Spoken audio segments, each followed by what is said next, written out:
pay my respects to the elders, both past and present. And I'd like to extend this respect to the traditional owners of the land from where you are all joining us from today. So in a moment, I'll hand over to Amanda, who will lead the discussion with Alex and Ella, followed by a Q&A session. So at any time during the conversation today, I encourage you to use the Q&A button below to submit your question for our speakers. And at the end, I'll be able to read them out for our lovely panelists to answer. So Amanda, I'll hand over to you now. Great, thank you. And hello everyone, it's wonderful to have you on the conversation today. We're going to be talking about the research we released earlier in the week, which we're really excited about. It's had great traction so far, both in the media and in terms of the political conversations we've been having, particularly with state governments. And you've probably seen it. It's called the Clean Jobs Plan. So I thought that I'd just start by giving a little bit of background as to why we did this report in the first instance and what the context is. So you would remember obviously that we experienced terrible bushfires over the summer, and that the Climate Council was very involved in raising awareness of the significance of climate change in exacerbating the conditions that drove those fires across Black Summer, particularly supporting the emergency leaders for climate action, Greg Mullins, and other former fire chiefs, 33 in total, that were really pivotal in moving the debate over the summer and illustrating that climate change was driving those fires. At that context in sort of February, we were all ready to be doing a whole lot of work around extreme weather through the year. Obviously, COVID changed everyone's plans, including ours.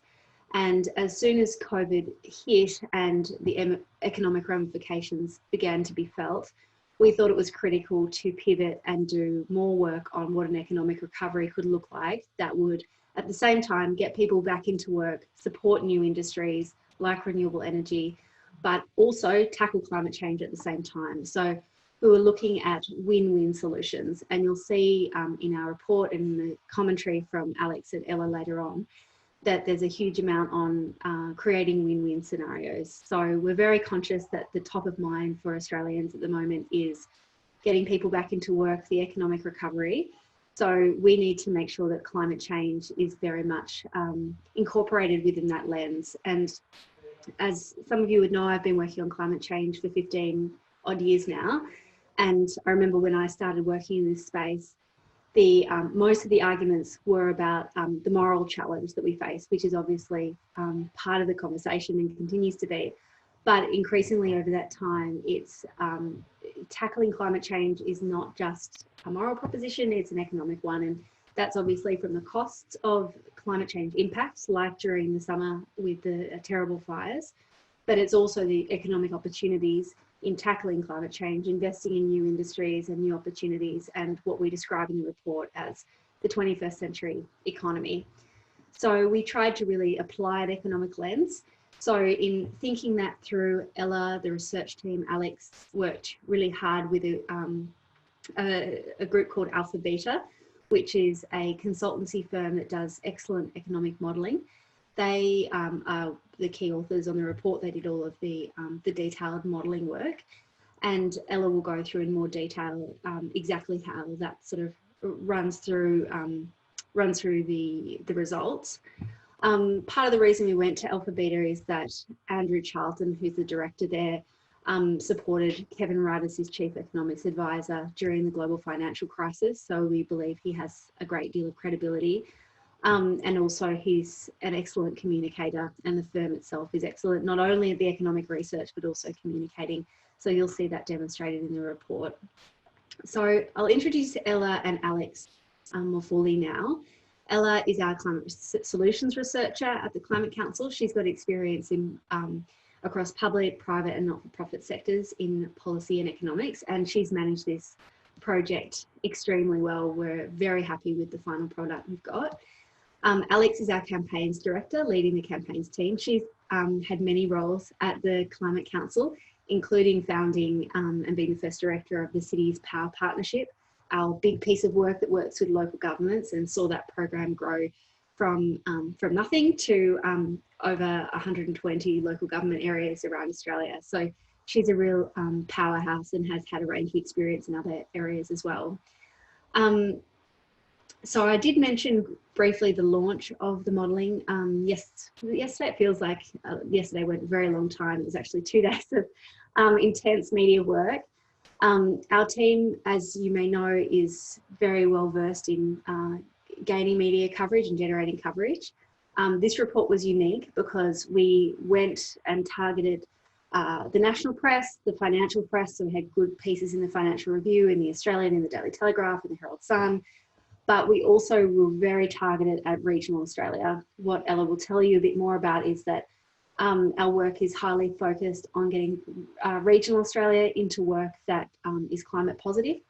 So the media response needed to really be focused in regional areas as well. So we had a lot of fantastic case studies about people in local areas that could get to work. So for instance, concreters in Ballarat talking about the potential for wind energy in their area, or a developer down in Gippsland talking about the opportunities of a floating solar farm on the Hazelwood mine site. So there's lots of these fantastic stories right around the country that we were able to cover.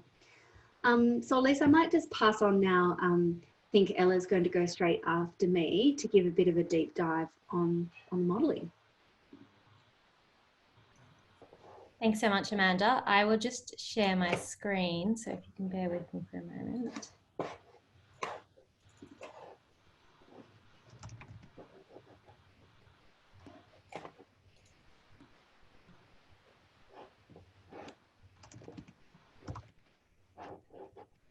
Okay, hopefully everybody can see that. Great. So as Amanda said, the report that we launched on Tuesday is called the Clean Jobs Plan. And the top line from our findings from this report is that we can create 76,000 new jobs for Australians. And at the same time, we can reboot our economy and tackle long-term challenges like climate change. Here we go. As Amanda said, we commissioned Alphabeta to do the modelling for us for this report. And they began the process with us of creating a long list of, all the different possible stimulus measures that we could consider in this project.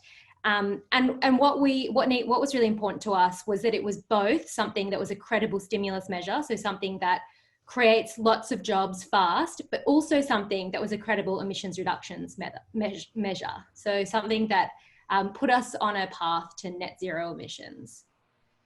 They did a review of, policy proposals in Australia, overseas, academic research and reviews on this subject. And then once we had a long list, Alphabeta developed a list of criteria for what makes an effective stimulus measure. And that is, was it high impact? Was it timely? And was it targeted? So all of these measures are about, making sure that we're creating really targeted, focused stimulus piece of research that was really focused on, rebooting the economy right now as fast as possible. So in terms of high impact, Alphabeta looked at the number of jobs created per $1 million invested by the government, the scale of investment that was possible in each industry at the moment. Because this was really focused stimulus research, we wanted to make sure that the scale of the investment we were proposing for each industry was realistic. So, we weren't going to pour money into an industry that was already constrained and potentially make things worse. And then how much co-financing was likely to be unlocked from the private sector as a result of this public funding. So making sure that we were really leveraging as much investment in the Australian economy as possible. In terms of whether or not a measure was timely, they looked at could the program be scaled rapidly for immediate job creation? Again, just really making sure that all of these measures were stimulus measures that would get people back into the workforce as fast as possible. And of course, looking at the programs to see if they were creating jobs in the medium to long term. So, where workers are transitioning between industries, making sure that those industries are going to provide jobs for them for some time to come into the future. Finally, they looked at whether or not the measures were targeted. And they looked first at whether or not the policies were going to create jobs in the industries and the occupations that have actually lost jobs as a result of this crisis. So, making sure that the jobs matched up to the people who need work at the moment. And finally, as Amanda said, making sure that jobs were being created in the regions, and especially regions that were particularly hard hit and are likely to be particularly hard hit as this turns into a longer term economic downturn.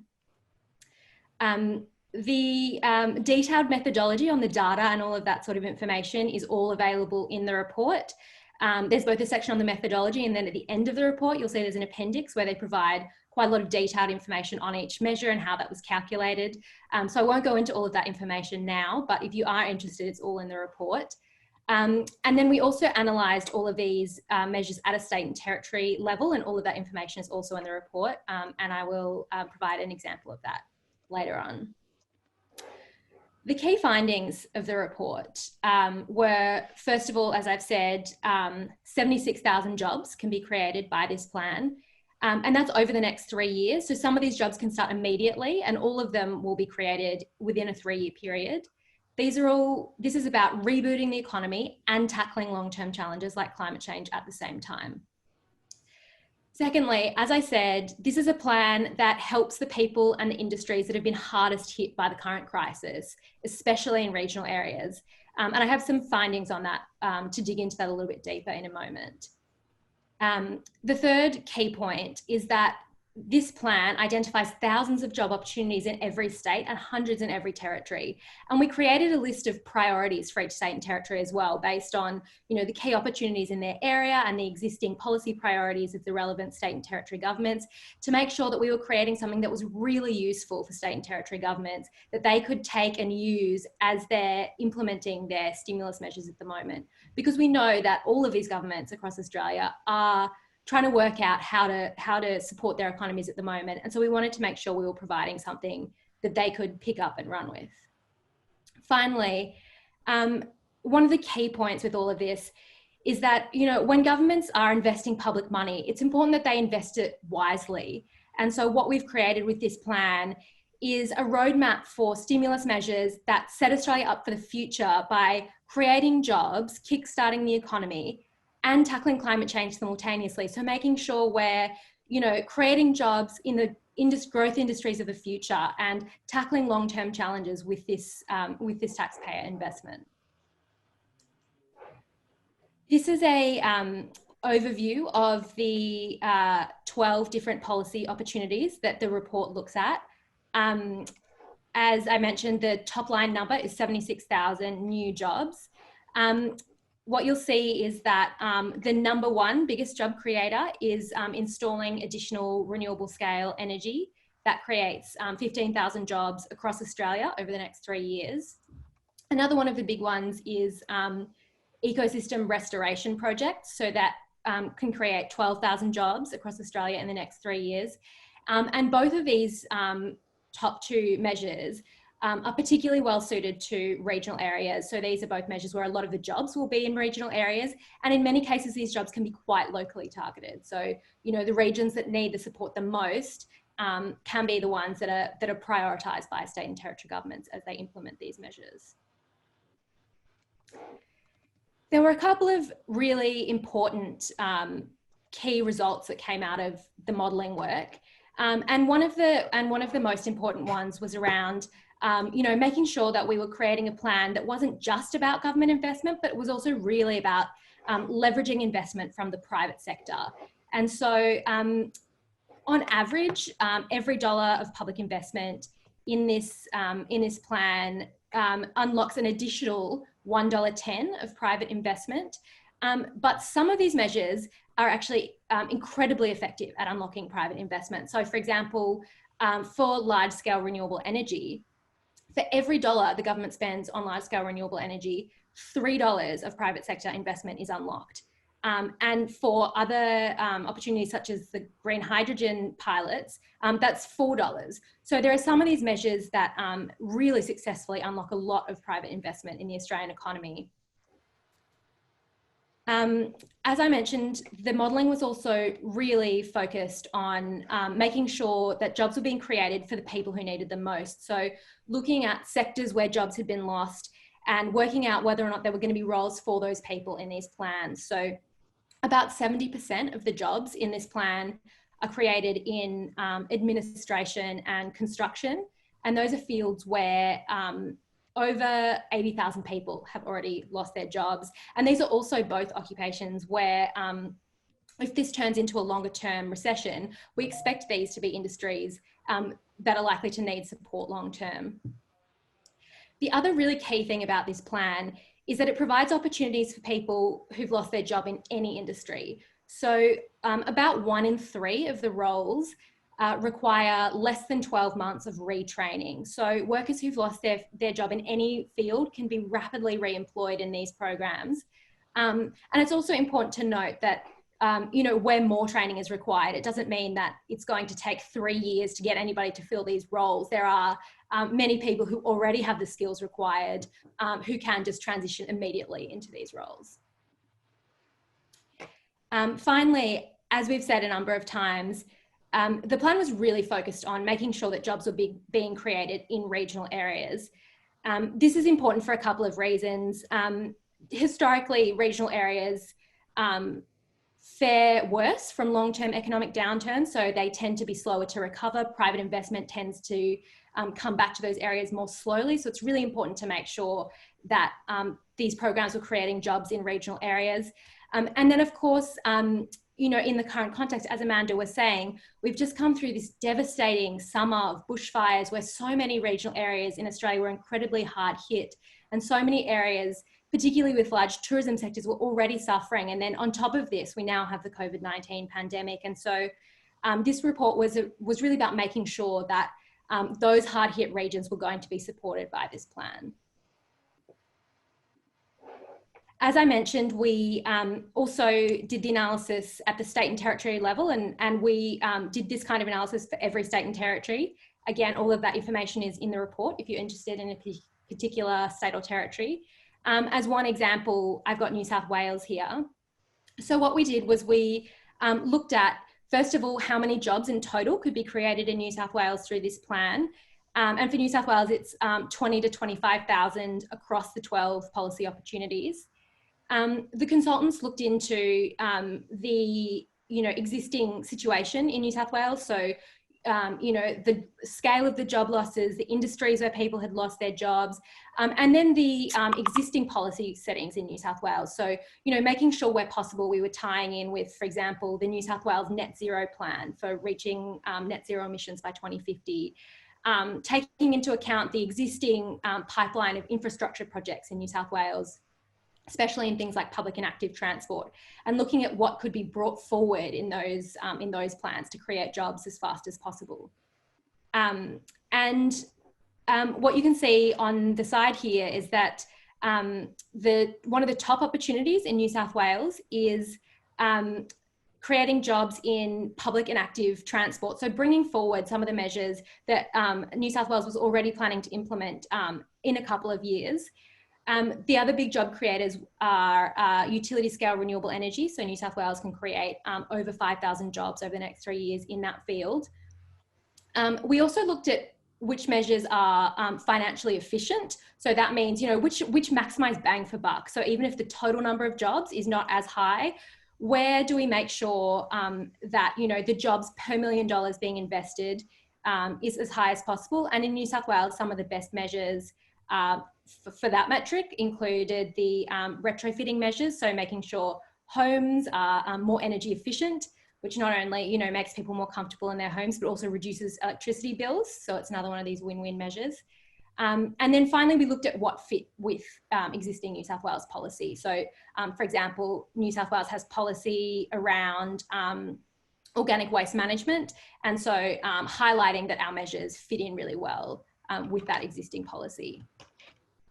I'll just finish by highlighting one of the regional case studies that Amanda referred to earlier. So in New South Wales, one of the case studies that we used was the Central West Renewable Energy Zone in the Dubbo Orange area, the Central West of New South Wales. As I mentioned on the previous slide, renewable energy was one of the big job creators for New South Wales. So New South Wales can create around 5,000 jobs over the next 3 years in this area. And the state government has already identified the Central West region as a really high potential region for renewable energy. So they've already announced a renewable energy zone in that region. And that's fantastic. But most of those jobs, in fact, none of those jobs are scheduled to begin until at least 2022, which is a long way down the track, especially when, you know, people in these regions need jobs right now. And so the state government could, you know, where appropriate, accelerate some of these projects to make sure that these good renewable energy jobs are happening on the ground as soon as possible for the people that need them most. I was involved in launching the report actually in Orange, and we got a really great response to this particular case study. And so it's great to see that, you know, people are really inspired in the regions by the opportunities provided by these projects.